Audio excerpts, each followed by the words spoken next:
Hey, what's going on out there, everybody? We are back for the man who fell to earth. I'm here with Lucas, my co-host.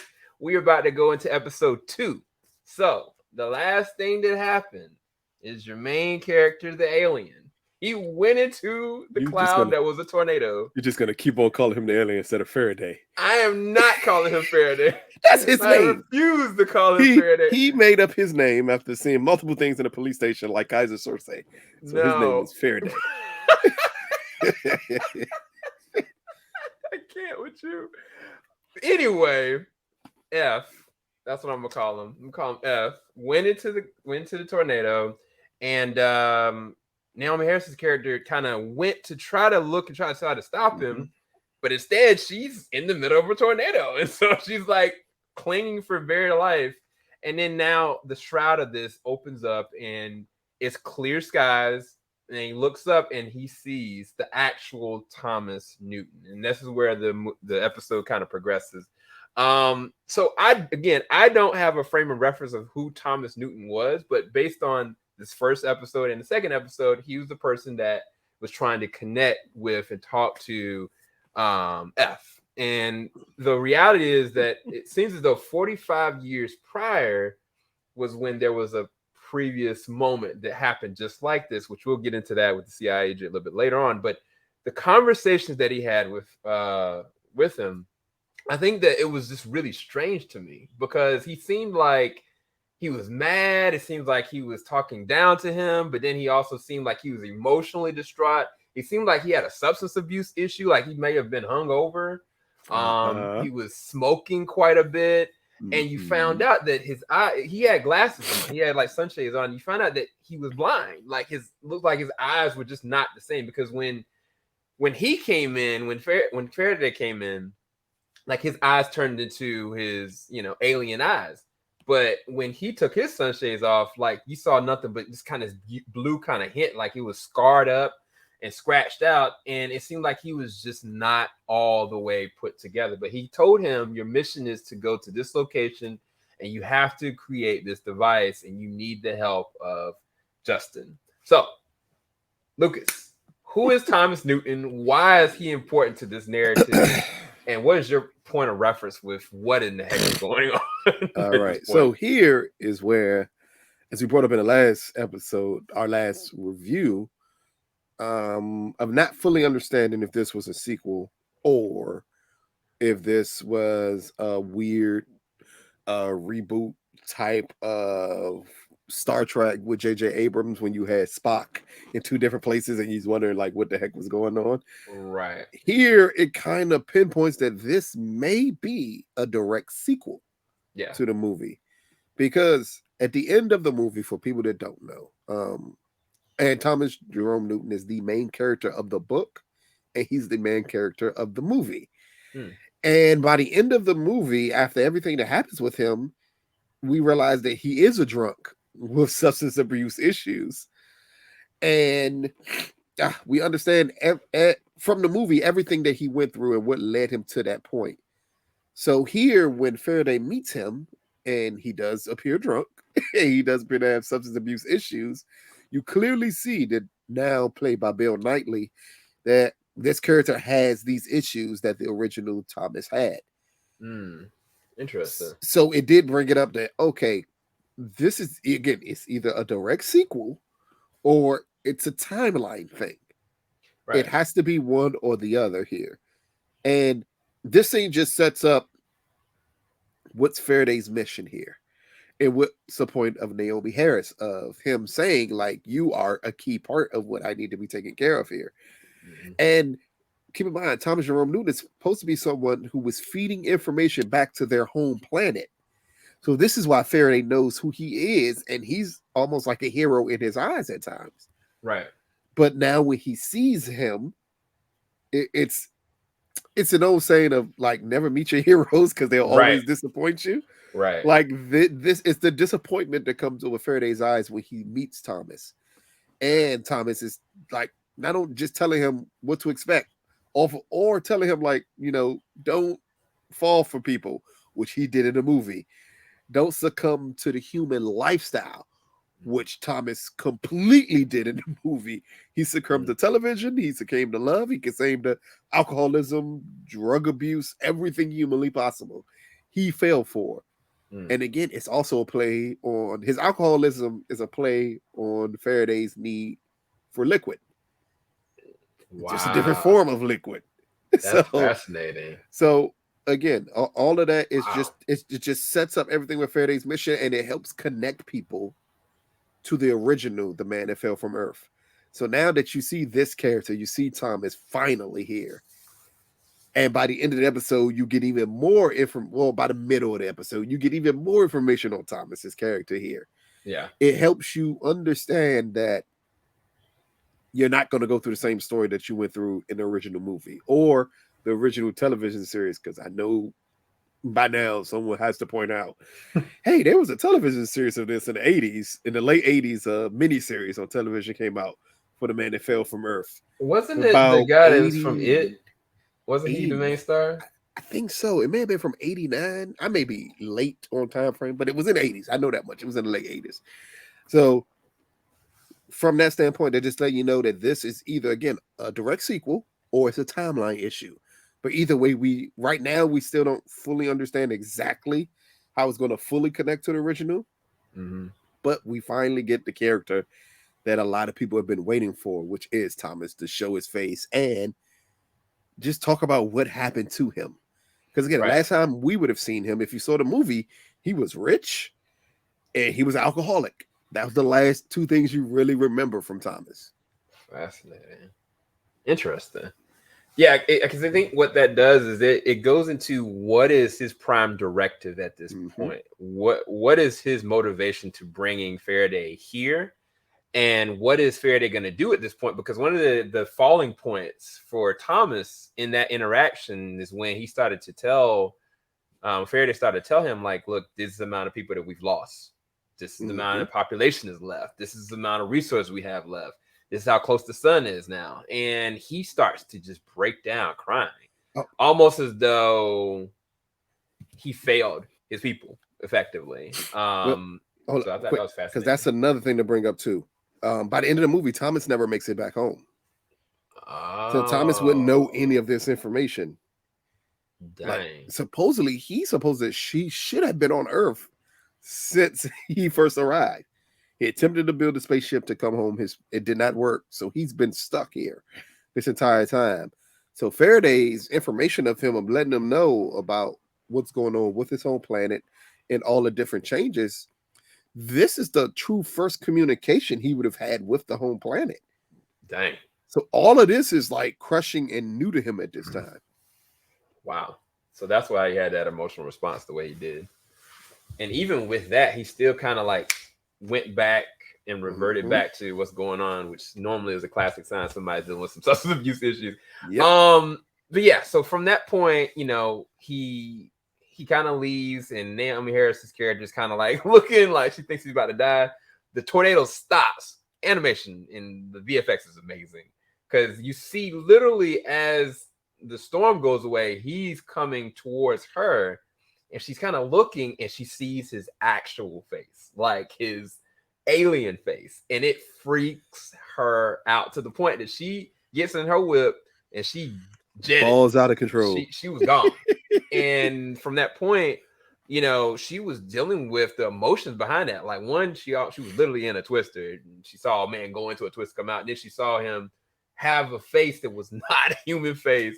And so she tries to go to a workplace and starts cleaning up the place and cleaning up the vehicle. And one of her close friends, I guess, has been taking care of her daughter at the time, talks to her like, "Are you okay? Like, is everything all right?" She's like, "Nah, I'm not all right." And so she's like, "We want to talk about it." No, I need to leave. I need to go figure out something.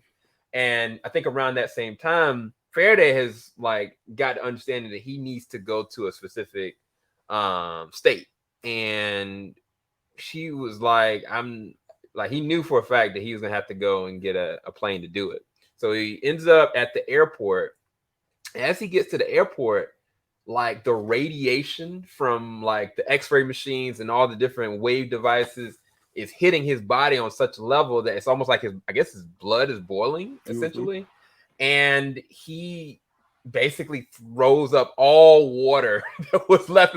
It was like pools of it everywhere, and the security guards didn't know what to do about it. They didn't charge him because he didn't technically do anything, but then of course they called her because she is his emergency contact, which still makes no sense. Yeah, right. And so she gets there and she starts talking to him like, look, what is going on? Why are you at the airport? And he tells her where she needs to go. She's like, look, I got to talk to you because I don't want to be crazy. I don't have time to be crazy. I got to take care of my dad. I got to take care of my daughter, and I got to work to survive right now.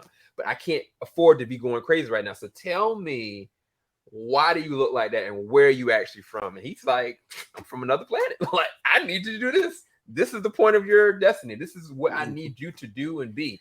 And it was just too much for her. Like, she was just like, I can't deal with this. I cannot do this. And eventually, I think she compromises and folds, and it's kind of like, look, whatever.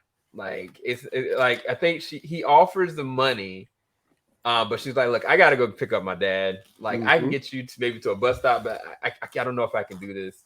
So they go to the nursing home or the rehabilitation area where the dad is, and the dad's giving them a fit like he was in the first one. But she tells Faraday to go and stop and don't go anywhere. Of course, Faraday ends up with the group circle, basically telling them, yeah, you guys, because I think it was funny because they were trying to get him to do improv. Like, they were going and passing the ball around, passing around. He was kind of like not getting it. And then eventually started catching on.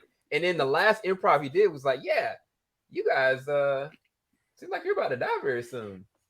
You're kind of just wasting time here. Why don't you just go and die? And by that time, she catches up with him with the dad, and the dad loved his response to that. And then you get them going on their car ride, and you start to see certain things about the dad that starts to be explained. That one, that he was a genius, that he didn't have uses of his hands anymore, so he couldn't do what he was gifted in.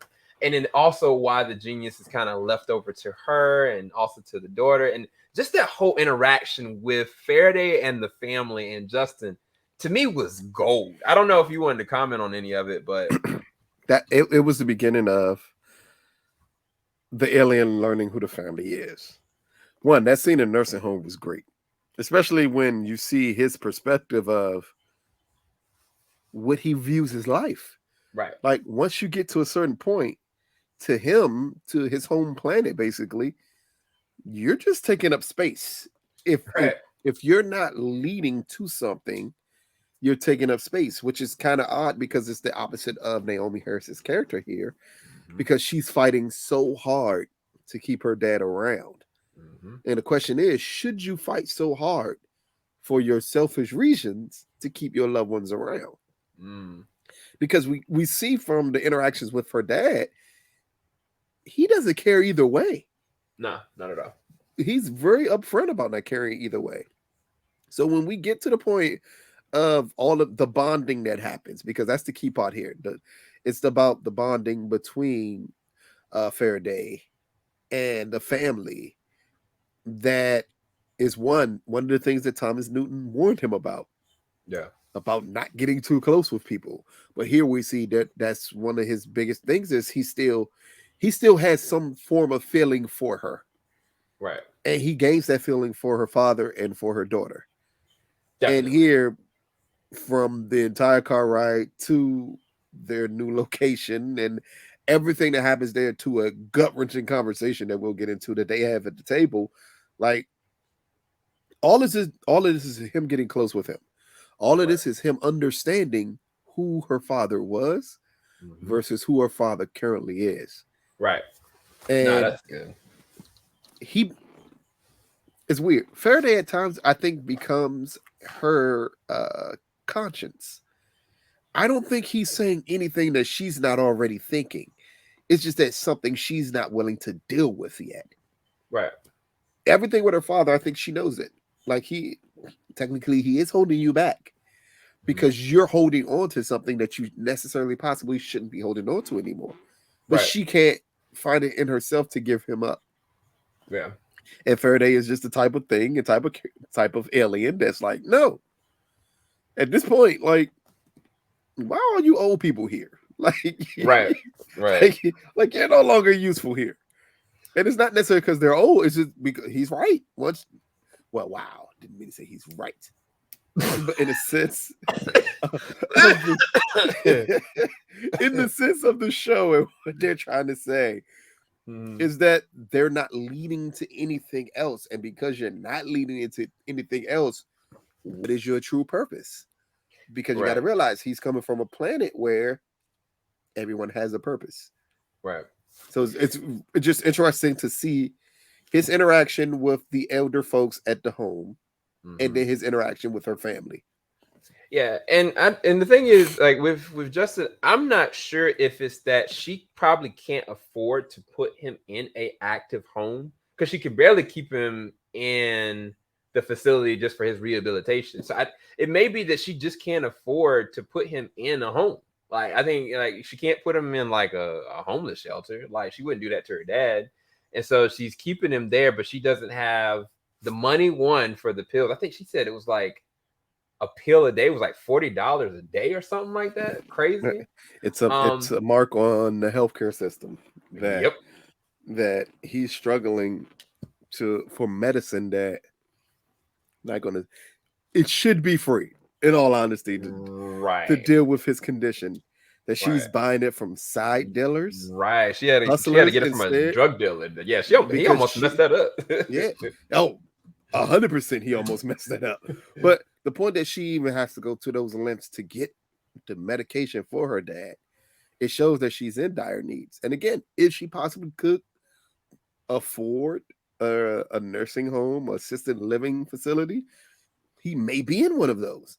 But clearly we see here everything is paycheck to paycheck, but it's a struggle that I think it's kind of obvious to us that her dad doesn't want her to do.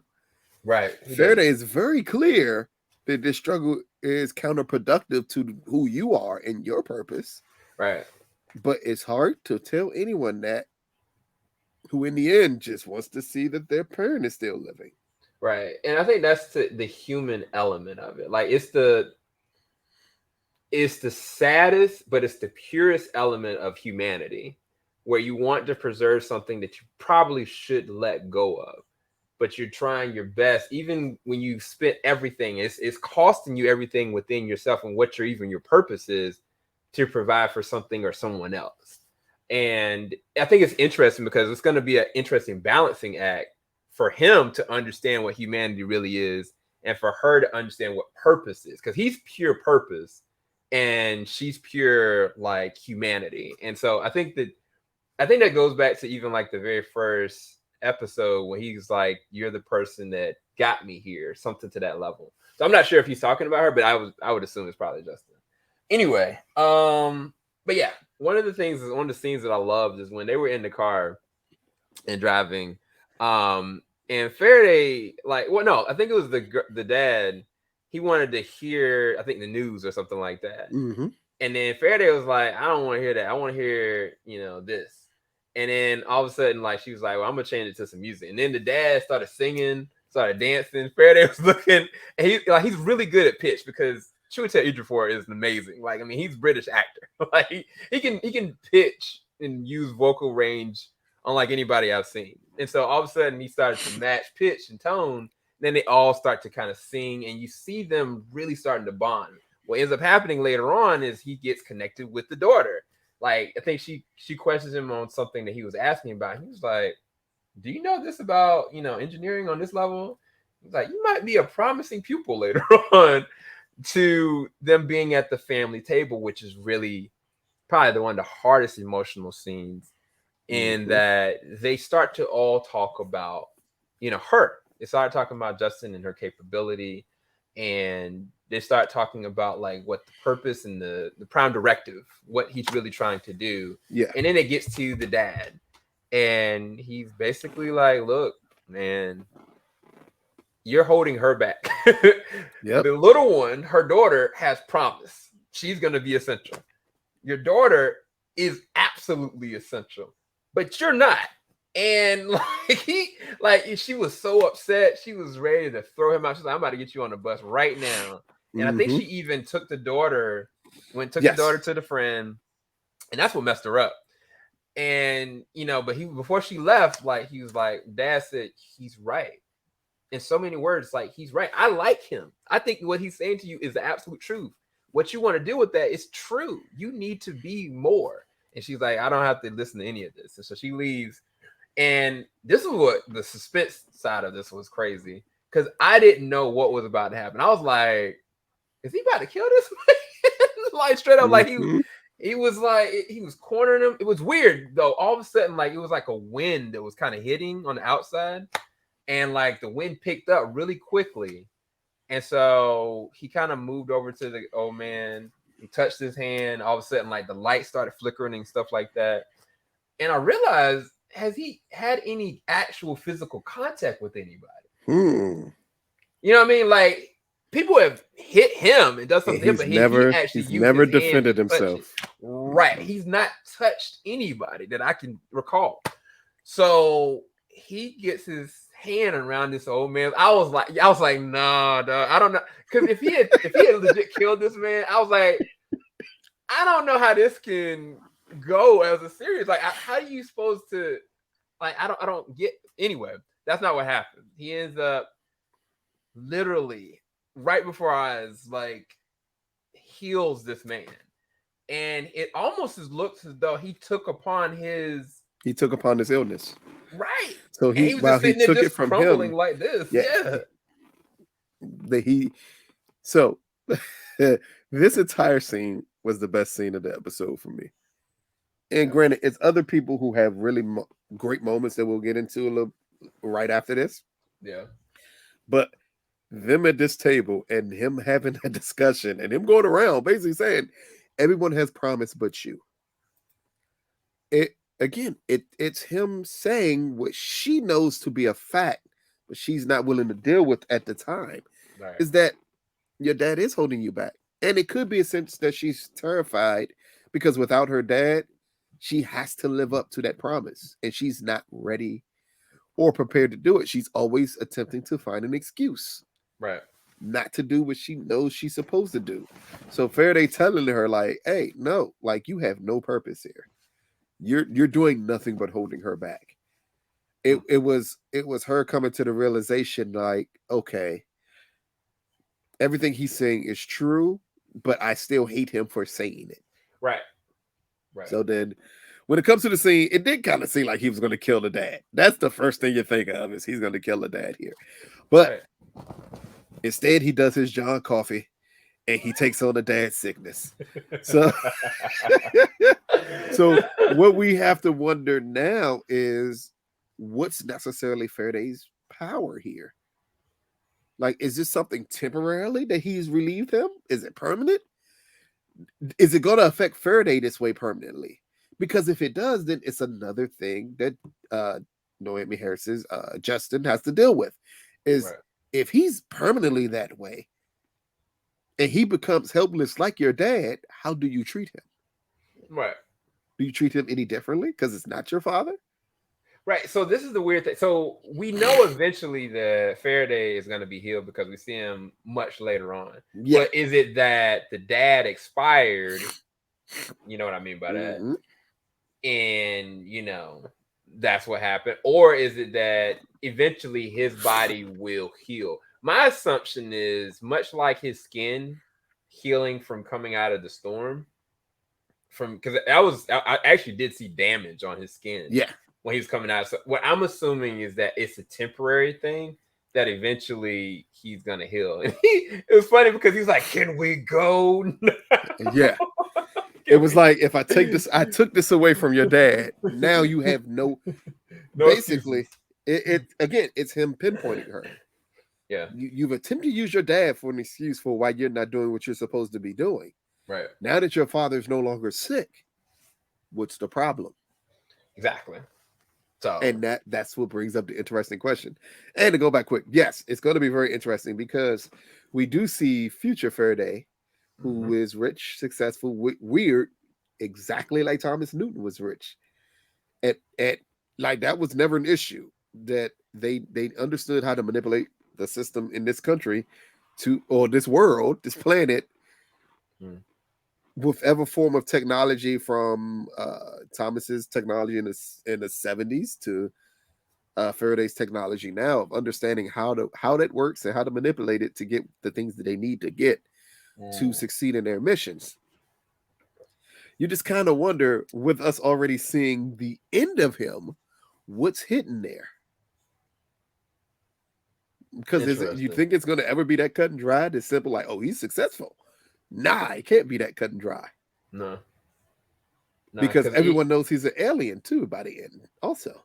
Right, because he had even said that some people call me a liar. Some people call me, this or that. Like he said some harsh things that people perceive, and he's like, "It's all true." Yep. And like he starts to go into it, and I wonder if that's the moment that he's actually going to reveal himself as an alien. I think that would be more interesting if that's like the last episode, and he's effectively saying, "I'm an alien." Because then at that point, if he's changed the infrastructure of the world, and then it's kind of like you still need him sustainably to do everything, but then he reveals himself to be an alien, what do you do from that point? I think that's a really we'll get to that later. So what is his name? Jimmy Sampson. I think it's Jimmy Sampson or Jimmy Simpson. He was on Westworld, did a pretty good job playing Ed Harris's younger version. He's playing the role of Spencer. Spencer is a CIA agent that I think had a weird backstory where something went wrong with the op mission.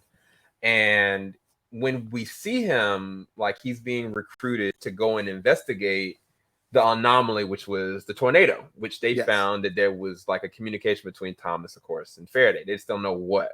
They just know that 45 years prior, this happened before. And there was a group of people that had information on it, but only one of them is still alive. The rest of them were killed, not died or expired. They were killed. And so she says to this guy, she's like, can you go and, find him? I don't have an exact coordinates of him, but we think this is where he's at in these woods.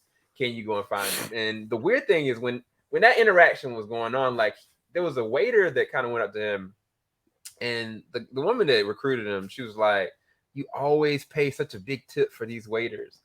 And you see exactly why. The whole entire time, he was getting the order wrong. Every single small little detail. And then condemning the waitress on it, everything. To the point that the waitress is like ready to be done with it. Then he looked back at his partner or the person that recruited him, and he realized he got the order wrong. He's like, oh, it's okay. I'll just keep it. And I was like, is this guy's mental state? Is it just how he is? When we see him in the woods, this is a random butterfly just flying. Who kills a butterfly? So from Spencer's standpoint, I sense that he's off, and I sense that he's not a good person. But we'll talk about the person he finds it. So what was your impression of Spencer, and what do you think he brings to I guess the series? This whole time I was wondering, is he another alien? Because that's the way his interaction comes across in this episode. Think about it. When he's sitting at the table and going to, you always treat these waitresses and waiters so well, you tip them so well, but you see him constantly messing up. But he knows he's going to do that. That's why he treats them so well, so it's no backlash from him doing all of this stuff. You kind of wonder, is he either another alien or someone just with, I don't think they would necessarily go the route of just having a simple learning disability. So you got to kind of wonder, what is it about him that leads to all of this stuff that happens, including the other man opening up to him once he gets kidnapped. Right. Like, again, you got to wonder who necessarily is he that he would get all of this information all of a sudden. Like, they keep him shrouded in secrecy for this whole entire episode where you fully don't understand who he is. Not at all. You do know that he messed up on a mission. He did something to mess it up. He got something wrong. I can't remember what it was. But they still kept him at arm's length. And this is the top secret of the most top secret things.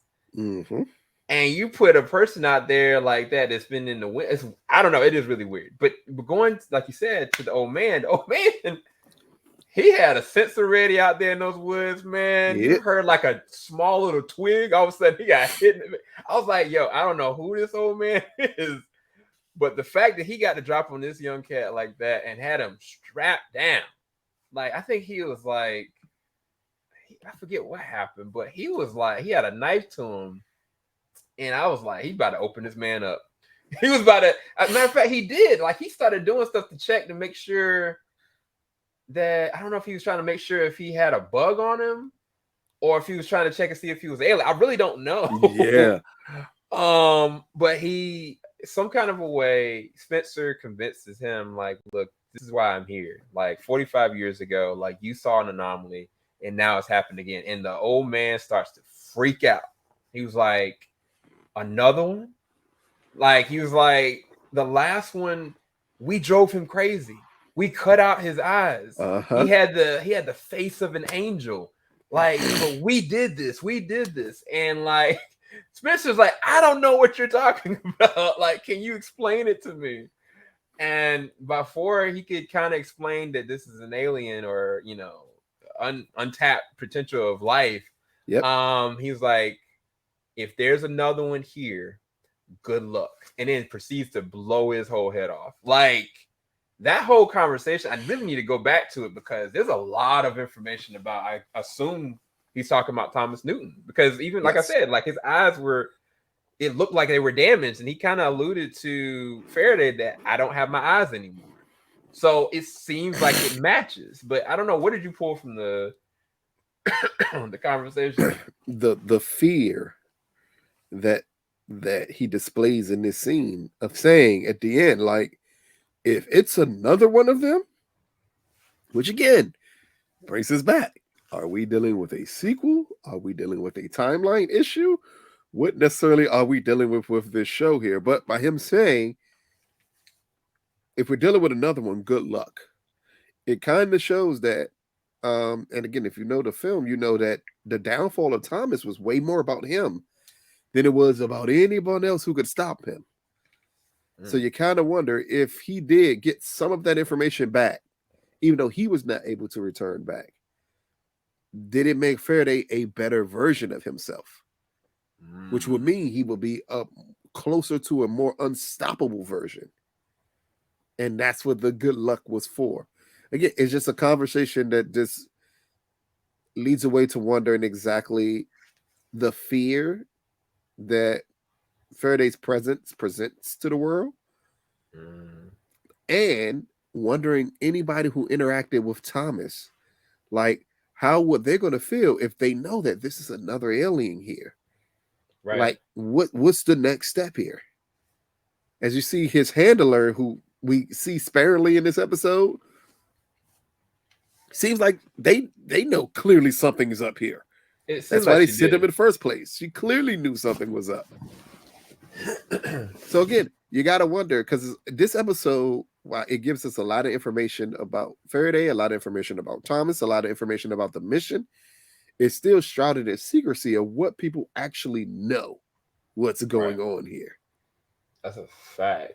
Because we know that Faraday has super strength. He ripped that whole, matter of fact, I think he honestly probably could have stopped the whole truck before she left, but he decided to just really let her go and try to do it on his own.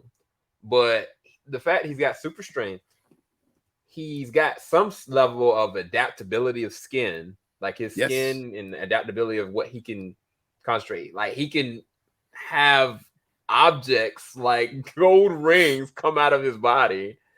And now he can heal people. It really does seem like he is an unstoppable entity, but at the same time, not. It's so weird. It's not as though like he can't get hurt. It's so strange. I don't know. It's very interesting. But even if they get hurt, how much of it is self-healing? Right.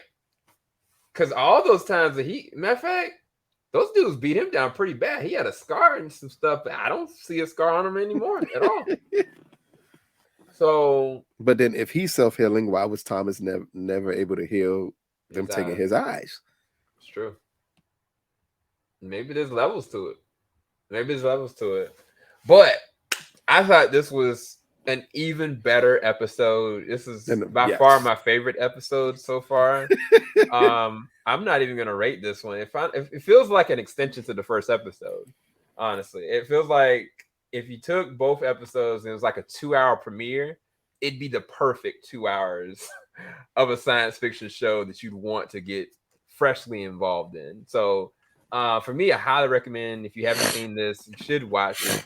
But if you just watched it, let us know in the comment section below what you think about the episode. Lucas, what are your final thoughts on this episode? Well, for episode 2, what's the name of this one? Unwashed and Somewhat Slightly Dazed, I think. Something like that. Yeah, because it's weird. All of the episodes are named after David Bowie songs. I know that much. That's awesome.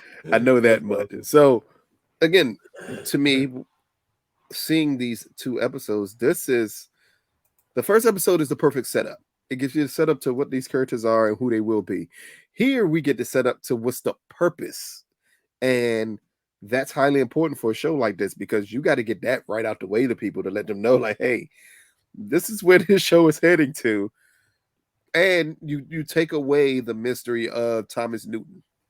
Right. Which I think that was extremely important, played again by Mr. Bill Knightley, who's great in dang near everything he does. So for him just to take on this iconic role, and then for this character to be fully fleshed out for a lot of people, because of the way it ended the first time with him, it left so many questions on where was Thomas Jerome Newton at this point in time. So now that you see it, now that he's out the way, you now get to enjoy whatever's going to happen with Faraday and whatever his mission is. Wow. That's crazy. So the funny thing is, Bill was born in like 1949. Bo was born in 1946. So it's about the same, about close to the same age. And the funny thing is, I'm willing to bet you there's going to be a flashback sequence. Oh, for sure. And they're going to show probably the whatever movie. David. Yeah. And they're going to do whatever they need to do to the face, to the body, and all of that other stuff, because the technology is now there to do it. Right. I mean, that's what everyone wants to see, in all honesty. Anybody tuned in, if they see any remnants of David Bowie on this show, they're going to lose their mind. Yeah. You got to save that for like a special episode, though. It can't be like mid-season, like episode 5. That's normally the big episode in most shows. Yeah. But nonetheless, we're gonna go. Hope you guys enjoyed our open discussion after show of episode 2. We'll be back next week, and hopefully an even better episode is gonna pop up. We've got the episodes a little early, so we're gonna be watching it. And it's going to be dropping right the day of. But pay attention to our TikTok. Maybe we might put some stuff up there. We might put stuff on my Instagram page. Sam on there. Because I don't do TikTok. Even though Sam has magically put me on TikTok. He's on TikTok. Multiple times. He's probably got the highest viewed. Without my permission. video on our TikTok talking about either Spider-Man or something else. I can't remember. Oh, of course it would be. Of course. So we're gonna go and we'll be both on TikTok. Peace, guys. Filing out the top of I can see skyline, 50 mile radius on my timeline. Ain't nothing on